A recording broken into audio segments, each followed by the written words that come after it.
The fluorescent lights hummed overhead, casting their pale glow across the linoleum floors of Seattle General's fourth-floor cardiac ward.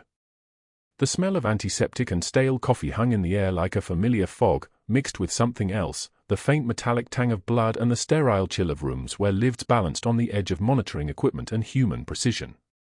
Katie Morrison moved through the corridors with the kind of invisible efficiency that made her nearly invisible, which was precisely how she'd learned to operate. Nobody noticed the quiet ones.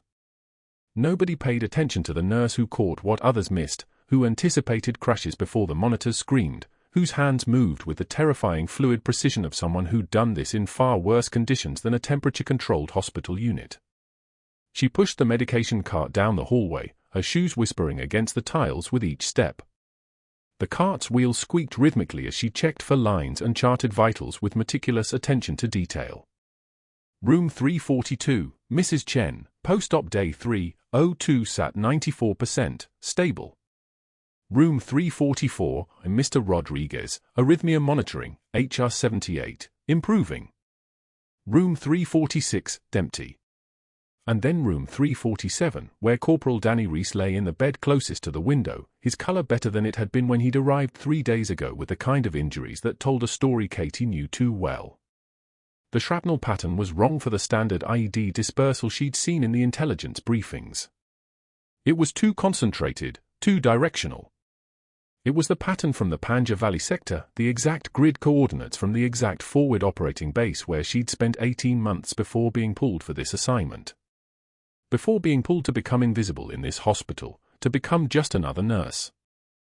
Her fingers traced the edge of the medication chart as she reviewed his latest labs. White count slightly elevated but trending down.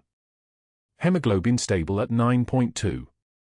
No sign of deep vein thrombosis.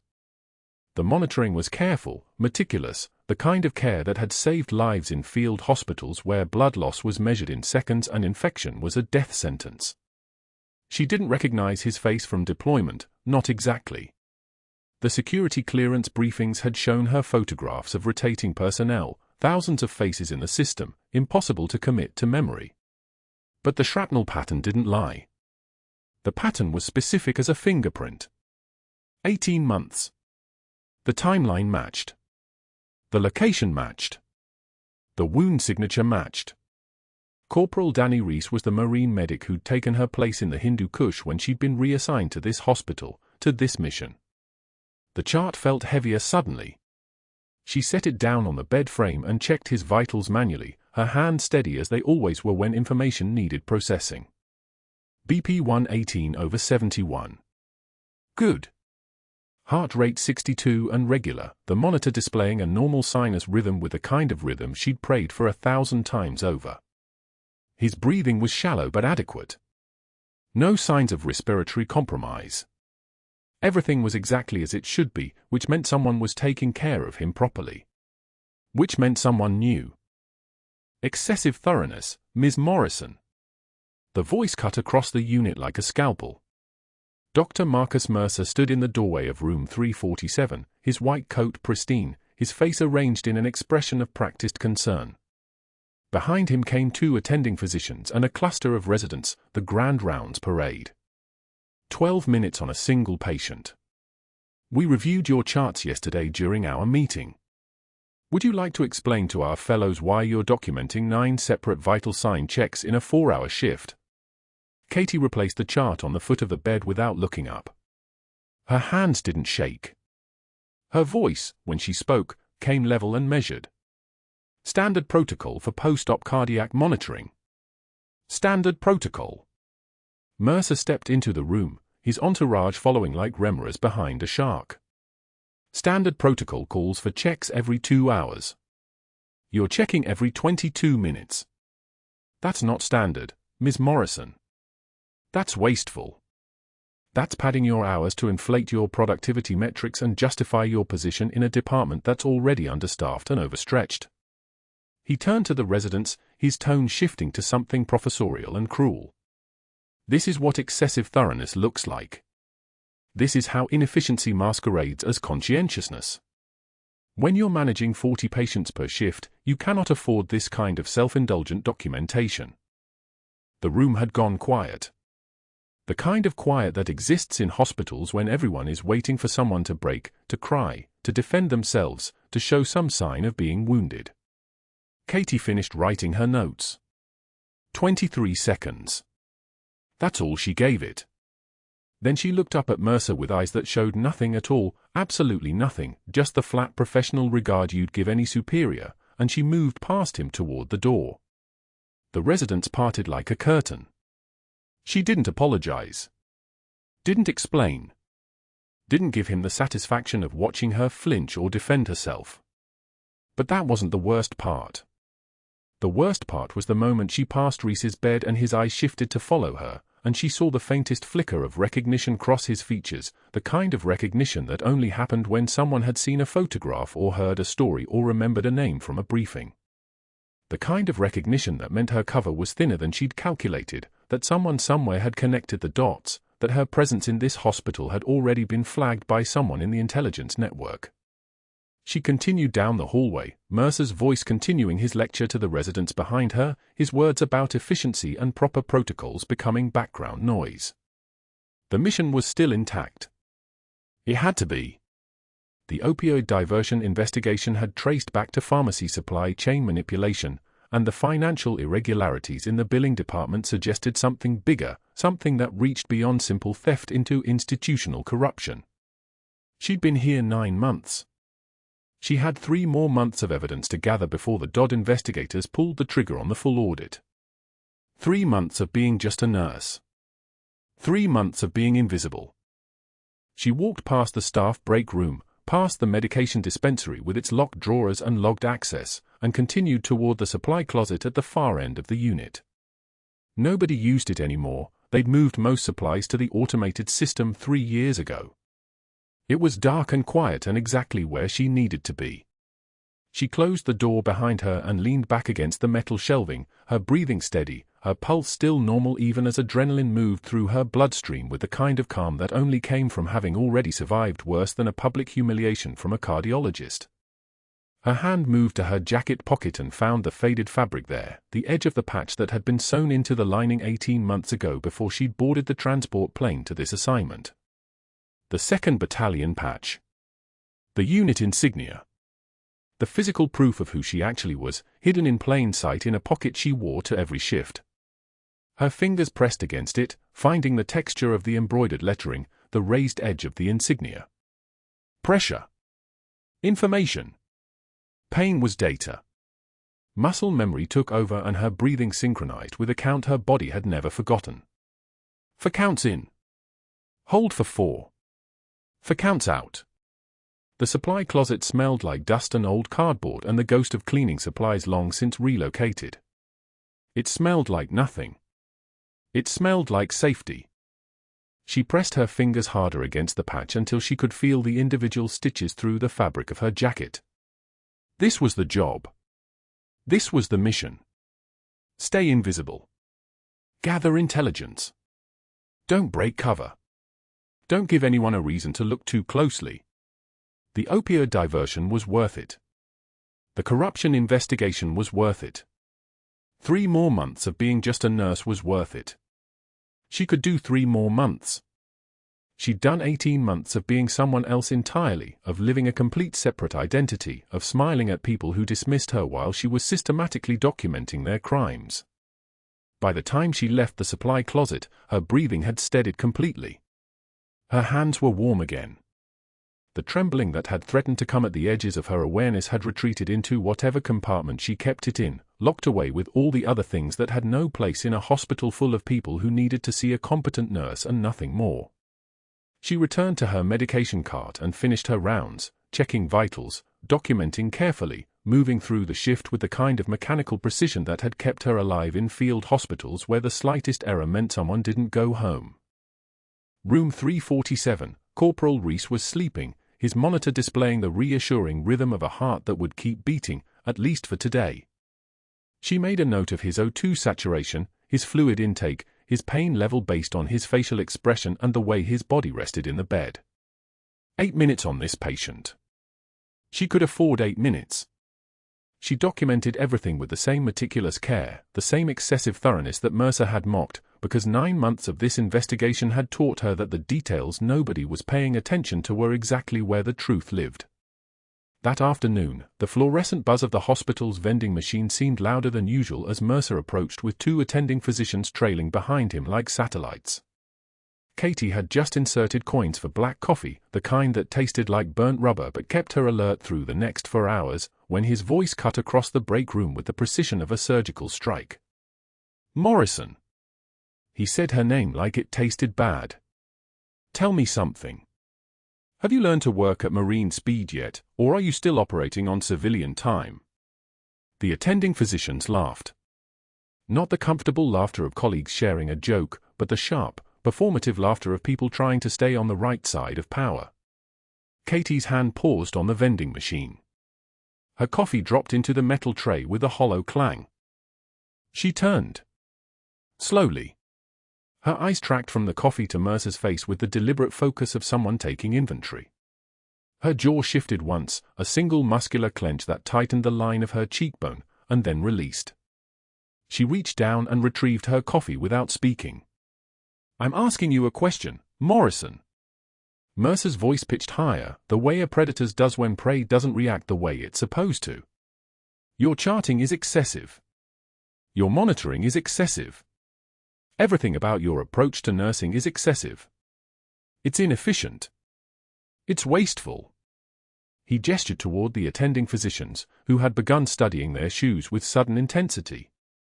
"These gentlemen bill based on the consultations they provide. When you're documenting every 5 minutes, you're creating the impression that we're here more than we actually are. Do you understand the financial implications of padding charts?" Katie raised the coffee to her lips.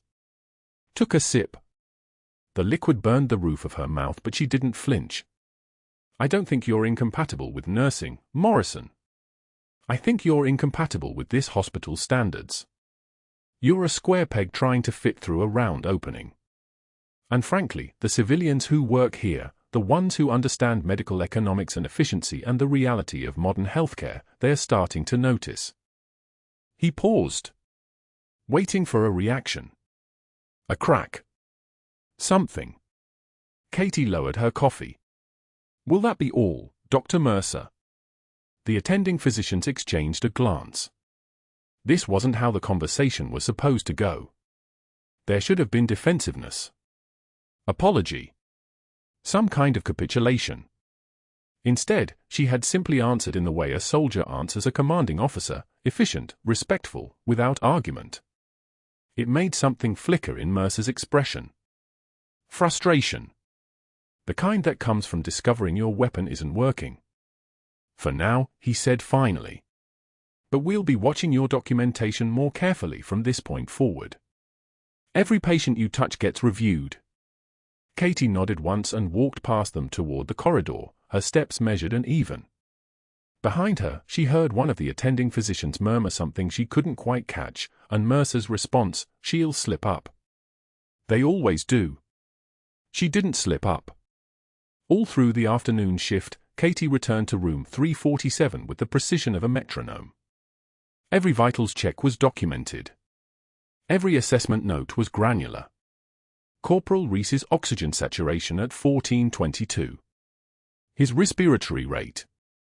The slight elevation in his core temperature that probably meant nothing but documented anyway because nothing meant nothing when you'd seen what shrapnel could do to a human body.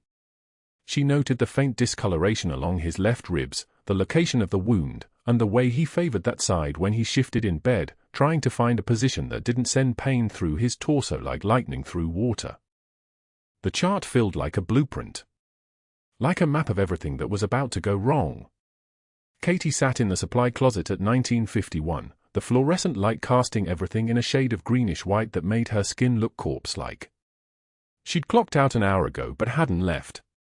Instead, she'd walked the long way around the hospital, past the psychiatric unit, past the surgical waiting area, through the corridor that led to the maintenance access, and let herself into the supply closet with the skeleton key she'd lifted from the housekeeping supervisor 3 weeks ago.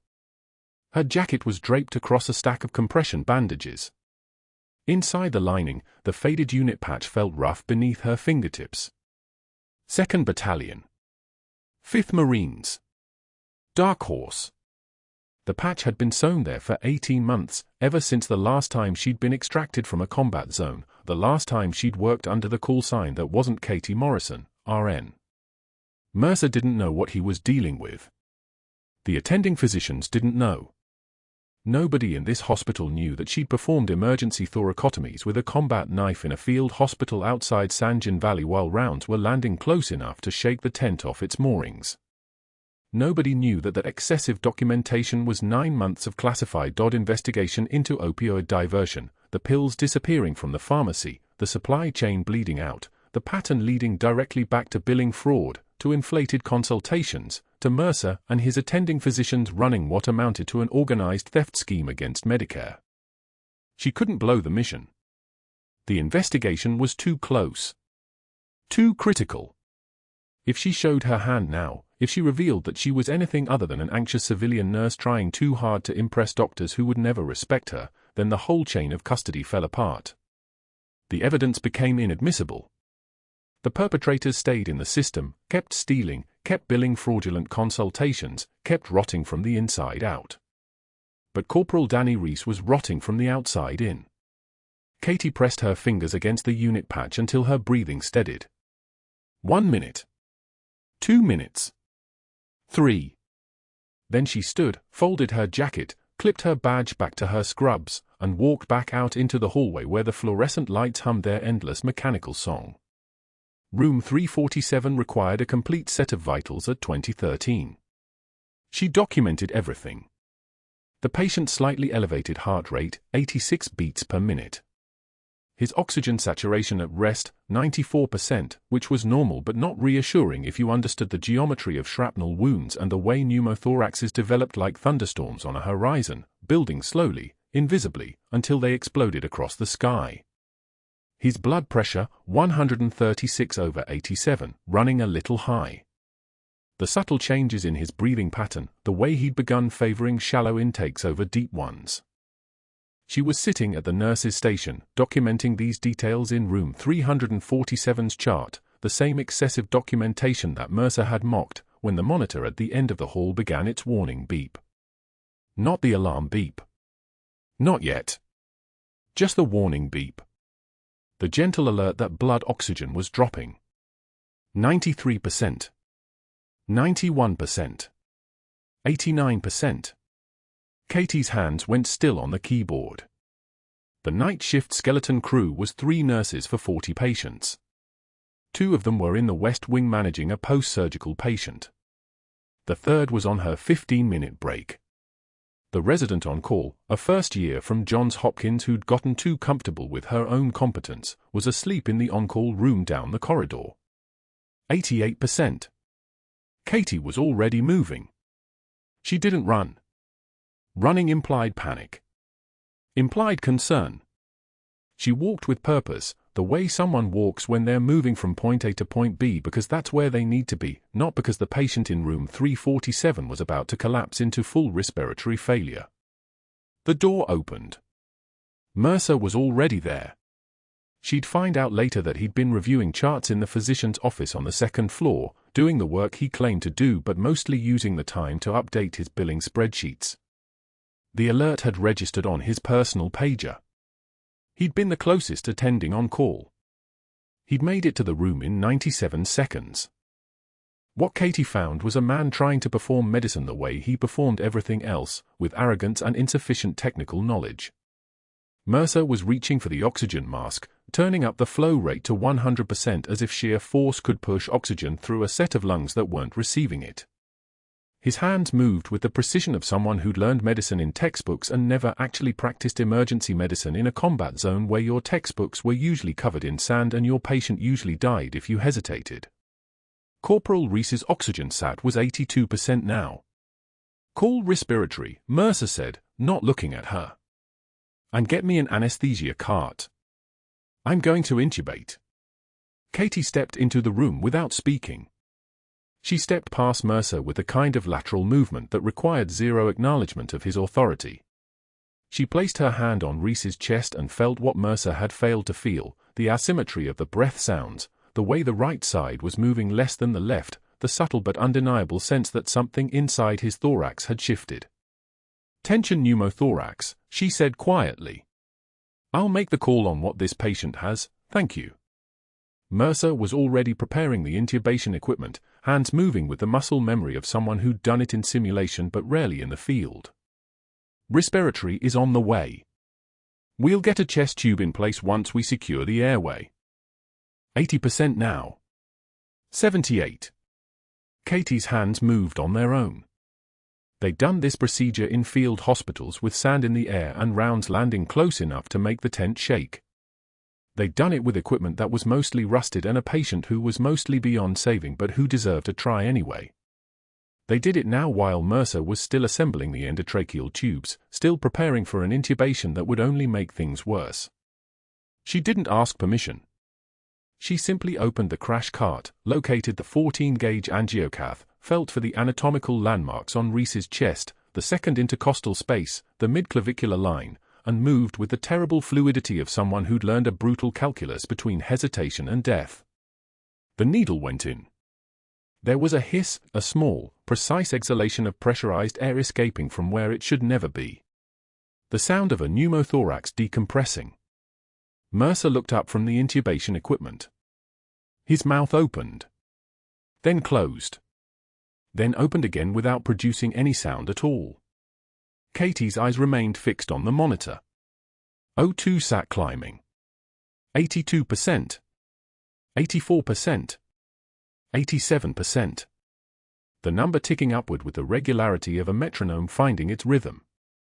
Step back from that patient, Mercer finally said, his voice the strange pitch it got when he was trying to reassert authority over something he'd already lost. Katie didn't move. She watched the monitor. 89%. 91%. She felt Corporal Reese's breathing ease, watched his fingers relax on the bedsheet, heard the almost imperceptible grunt of relief he made when his lungs remembered how to expand fully. 93%. Sinus rhythm. Normal. You just performed a procedure you're not authorized to perform, Mercer said. His hands were shaking now. Not from fear. From rage. From the terrible realization that he'd just witnessed someone in scrubs outperform him in front of an attending physician who'd been in the simulation labs and two nurses who were now standing in the doorway, their faces arranged in expressions of stunned professional neutrality. Katie finally turned to look at him. Her eyes were empty of apology. Empty of fear. Empty of anything except the exhausted clarity of someone who'd made a choice and was now prepared to live with the consequences. He would have died, she said, her voice the kind of quiet that fills a room like pressure. You're suspended, effective immediately, Mercer responded. His phone was already in his hand. I'm calling the medical board. I'm calling security. And I'm filing a formal complaint that will ensure you never practice nursing in this state again. The room went so quiet you could hear the ventilator's mechanical rhythm, steady and purposeful, keeping a Marine medic alive through sheer physics and the hands of a woman in civilian scrubs whose Rael rank would never appear on any employment form. But that wasn't the worst part. The monitor's alarm cut through the darkness at 0206. 3 short beeps. Then continuous. Katie was already moving before the overhead crackled code blue, Trauma Bay 3, her feet covering the distance from the supply closet to Corporal Reese's room in 8 seconds flat, the same 8 seconds it took for oxygen saturation to plummet from 94 to 71. The on-call resident, Dr. Patterson, stood frozen at the bedside with a stethoscope dangling from his neck like an ornament. His mouth moved. No sound came out. The ventilator wheezed its mechanical rhythm, working harder now, fighting against something mechanical, pressure building inside Reese's chest cavity, compressing his lungs, collapsing the right side like a fist around a bird. Tension pneumothorax. Collapsed lung. The left side already showing the pale blue tint of hypoxia, his fingers and lips turning the color of a stormy sky. Katie didn't announce herself. Didn't ask permission. She moved past Patterson like water around a stone, her hands already moving toward the crash cart, already knowing what she needed, 14-gauge needle, chest tube, sterile field. The room crystallized around her. Everything else, Seattle General, the employment forms, Mercer's contempt, the undercover operation slowly unraveling, all of it evaporated into white noise. "Get me a sterile tray. Now," she said to the night nurse. Her voice had changed. The soft deference gone. This was command voice. The kind that came from someone who'd given orders in places where hesitation cost lives. Patterson finally found words. "We need to call thoracics. We need to. He'll be dead in 4 minutes if we wait." Katie was already swabbing the skin between Reese's ribs with betadine, the orange-brown iodine spreading across his chest. The smell hit her, antiseptic and something underneath it, something metallic and warm. Blood. His blood. Second intercostal space, midclavicular line. Needle decompression first. She didn't wait for acknowledgement.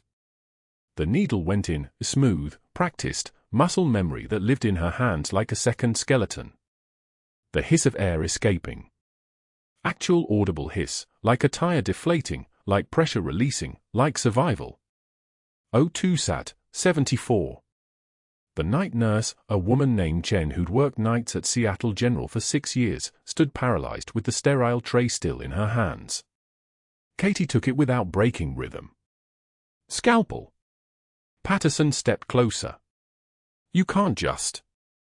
Step back." Not a request. A command.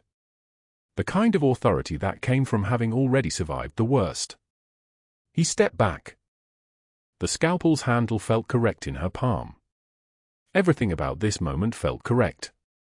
13 months in a trauma unit at Forward Operating Base Shank, 7 months of it spent in a canvas tent with rockets landing close enough to shake before stands.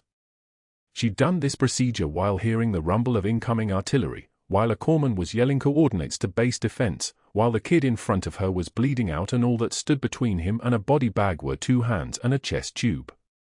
She made the incision. Clean. Deliberate. Between the ribs, the 5th intercostal space now, wider access, room to work. The scalpel parted skin like it was butter that had been waiting for this moment, for these hands, for someone who understood that pain was information and every microsecond mattered. The tube went in. Size 4.0 endotracheal tube, curved, following the natural path between the ribs and into the pleural space. Securing it with sutures, her stitches small and perfect, the kind that came from muscle memory and from knowing that careless knots kill people. O2 Sat, 78. Reese's chest rose. Fell.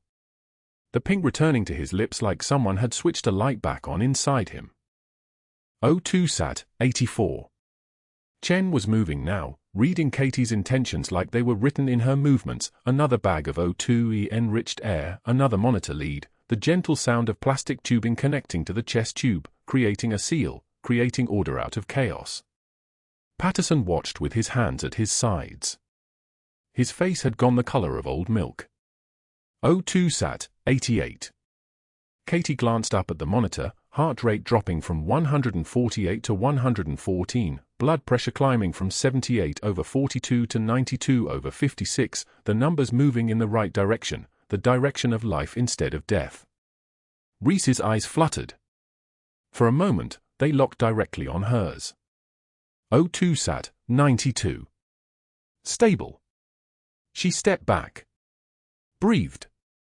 The room reassembled itself, the fluorescent lights humming above, the ventilator settling into its rhythm, the monitors beeping returning to a normal pace. Her hands were steady. They always were. Chen was staring at her with an expression that looked like she was seeing someone else entirely. Patterson had moved to the corner of the room, his stethoscope still around his neck, his career flashing before his eyes in the way that happens when you realize you just watched a nurse perform a procedure that should have required a thoracic surgeon and 6 years of additional training. Reese's eyes were still open. Still on Katie. His morphine-dry lips moved, just barely, forming a single word that came out as barely more than a whisper, wildcard. The room didn't just go quiet. It transformed. The ventilator seemed louder now, every mechanical breath magnified, and underneath it was a different kind of silence. The kind that happens when someone has just said something that changes the geometry of everything. Katie didn't move. Didn't react. Her composure held like a sealed container, but her mind had just fractured into 1,000 pieces because that call sign, that specific call sign, belonged to exactly one person, and that person had been embedded in the Hindu Kush with the 2nd Battalion when a medevac helicopter took her out for this assignment 18 months ago. Reese had just identified her. Not by name. By the only word that mattered. She turned slowly, methodically, and looked at Chen. Then at Patterson.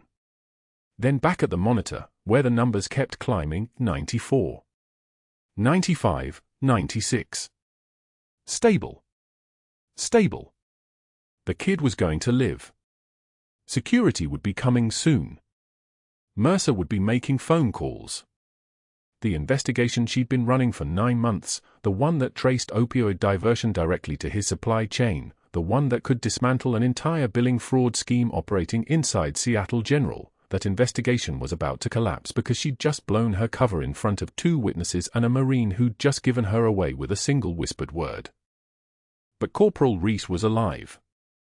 And sometimes, Katie thought as she turned toward the door to gather the documentation she'd need before this hospital decided what to do with her, sometimes the mission had to break so that the people worth saving could stay breathing. She didn't know yet that the people coming through those doors in the next 72 hours would wear uniforms she hadn't seen in 18 months. She didn't know about the general or the Pentagon liaison or the citations waiting in a folder with her name on it, the real name, the one that appeared on no employment form, the one that came with medals most people spent a lifetime earning and never received. Right now, in this moment, Katie Morrison was just a nurse who'd saved a Marine in the darkness while a resident froze and the machines kept their mechanical watch over life hanging by a thread. She walked out of the room to find her jacket and the unit patch sewn inside its lining. The one that Reese had just called her by name. Everything about this night was about to change. Mercer arrived in Trauma Bay 4 at 0226, 20 minutes after Katie's hands had finished what his incompetence would have destroyed. The monitor showed what his eyes couldn't accept, sinus rhythm. Stable vitals. A Marine still breathing because a nurse had moved like muscle memory made flesh, like she'd done this exact incision in exactly this darkness 1,000 times before. He stared at the readout for exactly 6 seconds. Then he walked out. The emergency administrative meeting happened at 0847, in the hospital conference room on the 3rd floor where the carpet smelled like old coffee and institutional failure. Katie sat in a chair that faced the window so she couldn't see the harbor. Mercer sat across from her with the chief medical officer and 2 members from the hospital's compliance board, men in suits who'd learned to look shocked on schedule. His voice moved with surgical precision as he filed the official complaint, performing procedures outside her scope of practice, operating without physician oversight, and direct violation of hospital protocol regarding nursing limitations. Katie's hands rested in her lap. Her breathing never changed. One of the suits shifted paper. Dr. Mercer, you're saying the nurse performed a thoracotomy? Independently. A field procedure. Using equipment she shouldn't have accessed, performing surgery without supervision, without board certification in emergency medicine. Mercer's jaw worked like he was chewing glass. This is exactly the kind of reckless autonomy that destroys hospital credibility. The Board of Nursing needs to see this. The chief medical officer cleared his throat. Ms. Morrison, do you have a response? Katie met his eyes. Steady. Corporal Reese would be dead. That's not the point, Mercer said.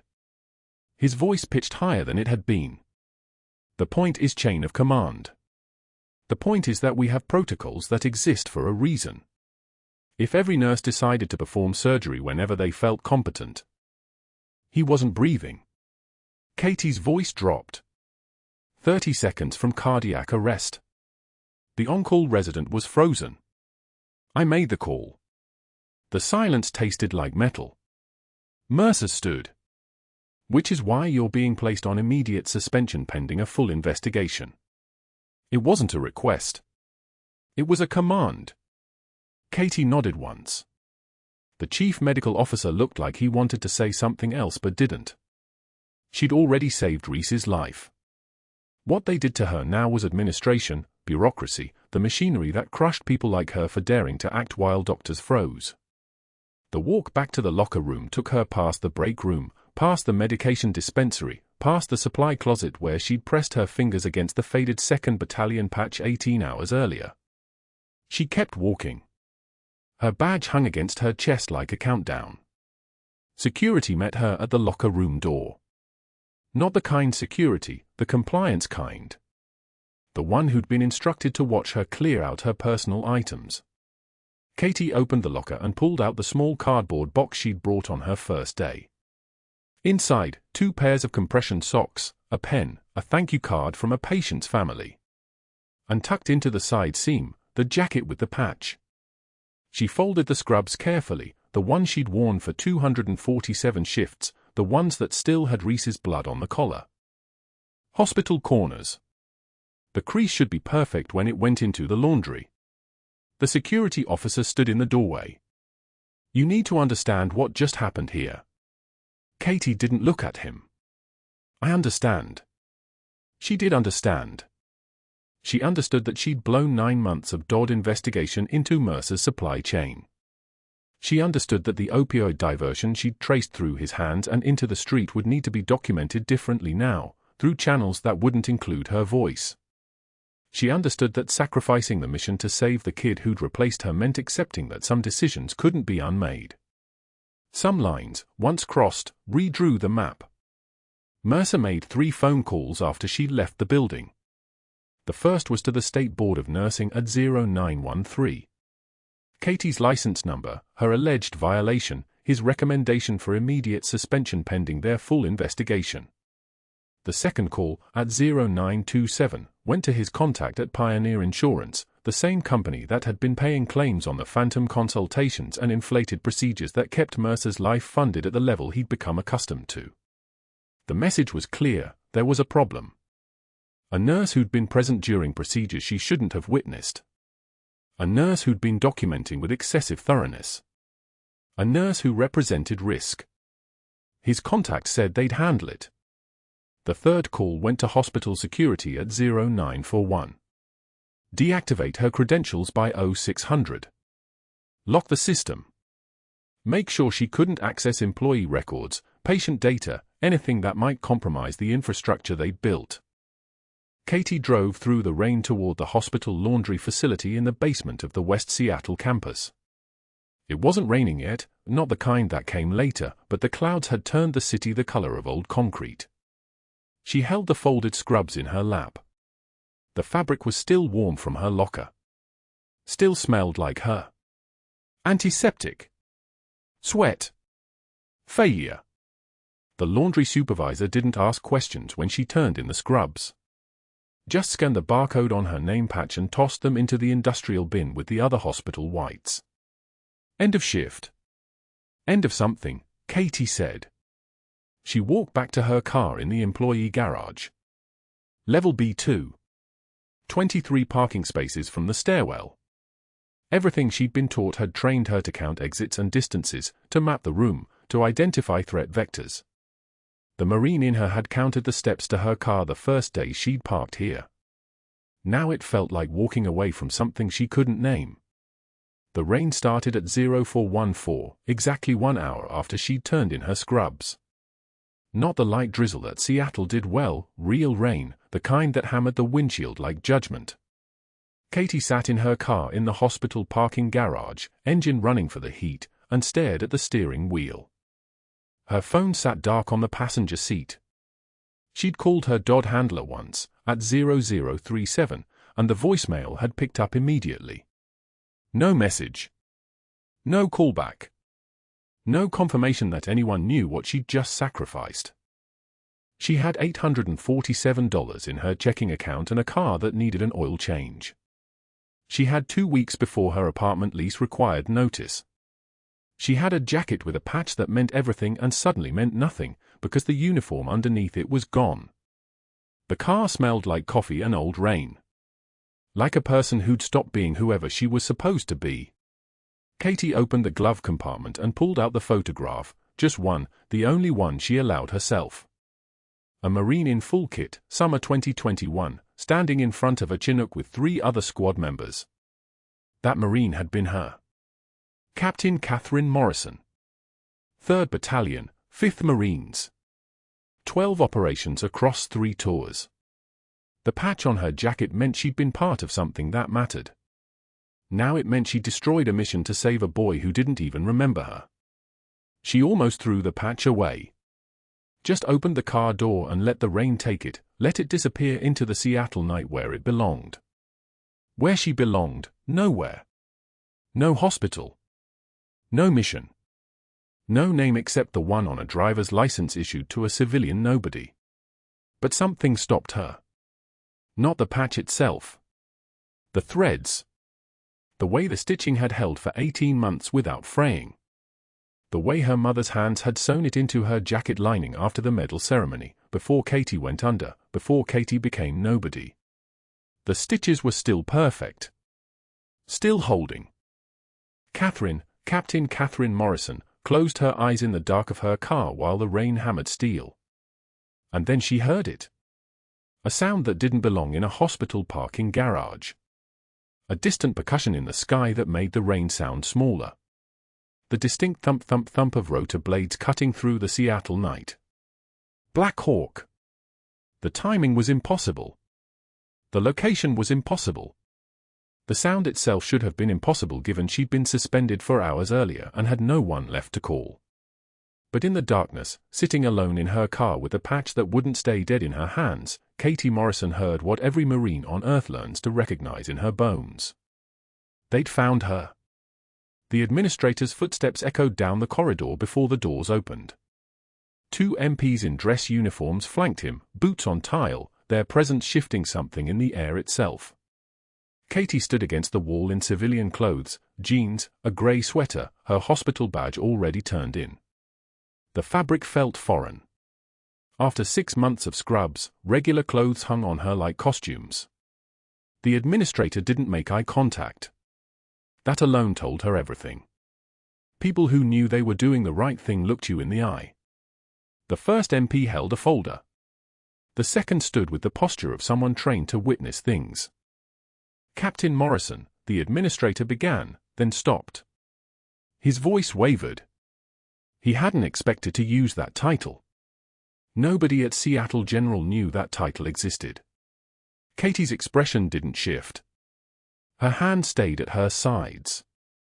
The wall against her back was cool, solid, something to anchor against if the room decided to spin. It didn't. She'd stood in worse rooms. She'd stood in rooms while explosions rearranged the walls around her. That's when Corporal Reese's monitor beeped. 3 short pulses. His eyes opened.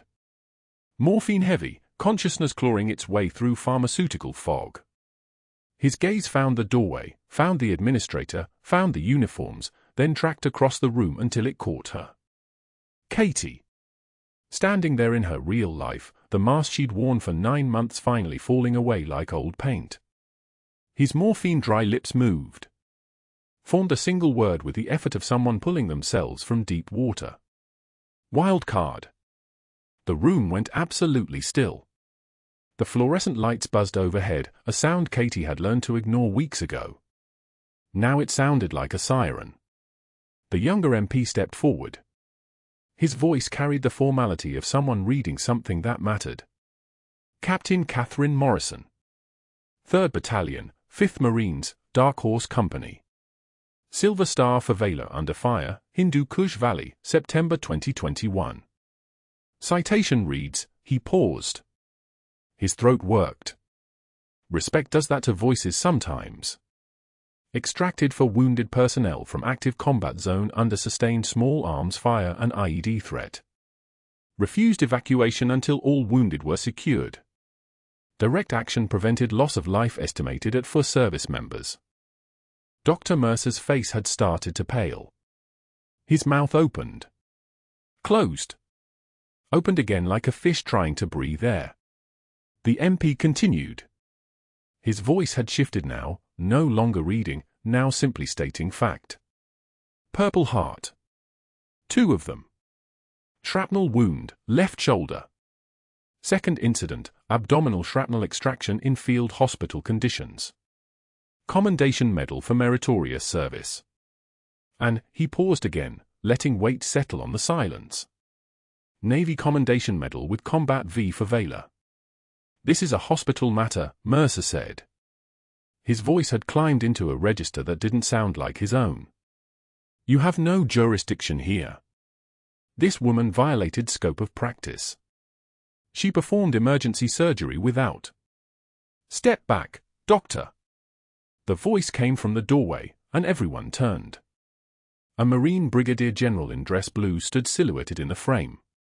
His shoulders filled the space. His eyes were the color of water over slate, and they moved across the room once before settling on Katie. He saluted her. Not a quick gesture. A slow, deliberate movement, fist to chest, held for 2 full seconds. The precision reserved for those who had bled in the same sand, under the same sky. The precision reserved for warriors.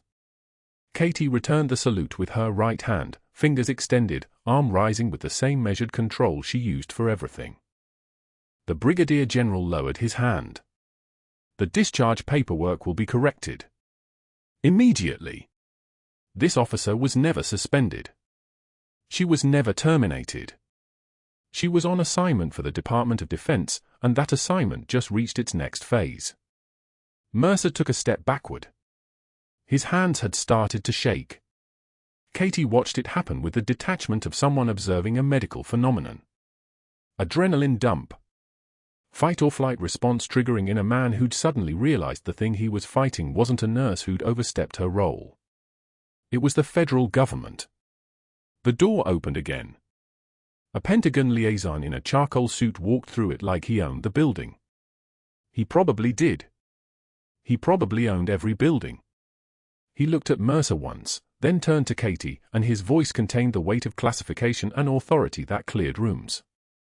Captain Morrison. Your operational code name was Wildcard. You were embedded at Seattle General as part of a DOD investigation into opioid diversion through the pharmacy and billing fraud connected to emergency consultations. The investigation you initiated is now being transferred to the FBI. Dr. Mercer's records have been flagged as evidence. Federal evidence. Mercer made a sound that wasn't quite a word. His hands came up, palms forward, and he was backing away now, actually backing away from the room like it was on fire. I want a lawyer. I'm invoking my right to.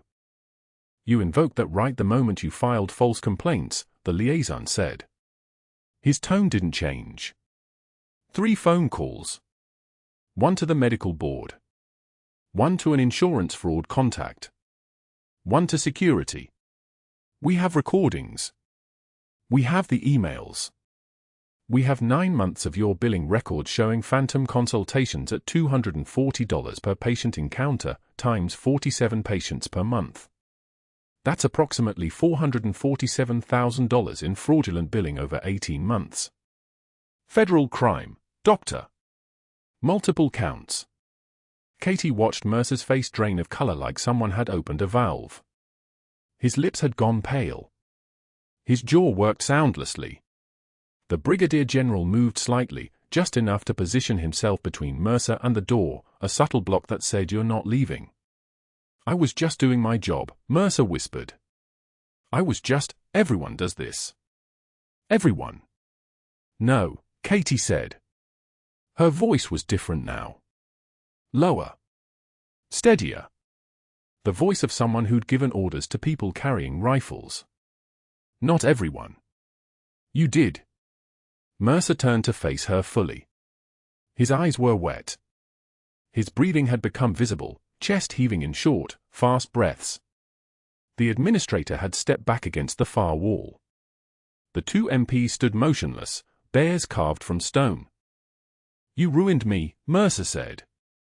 His voice cracked like old wood splitting. You came in here with your meticulous notes and your superiority and you ruined yourself. Katie didn't move. I just documented it. That's when Mercer broke. Actually broke. His voice became a shout, a desperate, animal sound that bounced off the hospital walls and made a nurse in the hallway turn around fast. "You can't do this to me. I have a family. I have a house. I have a $50,000 boat. I have a country club membership. I have a fucking life. Which you built on fraud." The liaison didn't even glance at him. "Take him into custody. FBI will want to process the phone records at his residence." The Brigadier General moved finally. Not rough. Just inevitable. His hand settled on Mercer's shoulder with the weight of military bearing, and Mercer made another sound, this one smaller, breaking into something that looked almost like a sob. He didn't resist when they walked him out. The room was silent after the footsteps faded, except for the ventilator wheeze from Corporal Reese's room and the distant ding of an elevator. Katie didn't move from the wall. Her breathing was steady. Her hands were steady. There was no tremor, no delayed shock. There was only the sensation of something in her chest, not happiness, not satisfaction. Something quieter. Something that felt like a room finally being in order. She walked to Corporal Reese's room that evening. The sun was setting outside the window, turning Seattle's rain-slick streets into mirrors of orange light. Reese was awake, more awake, the morphine wearing down to something manageable. Katie's scrubs were fresh. Her rank insignia was visible on her collar now, captain's bars catching the fading light. The faded unit patch from her jacket hung on his bedside table, the 2nd Battalion emblem visible even in the dimming room. Reese watched her check his monitors with the precision he remembered from the field. O2 sat 98%. Heart rate steady at 72. The drainage tube was pinking down, blood flowing slower as his body knitted itself back together. "We're the same unit," he said. His voice was rough but clear. "I didn't know until I saw you move." Katie adjusted the foredrip. "You would have eventually. How long were you planning to stay?" "Until the mission was finished." She didn't look at him while she answered. "Now it is."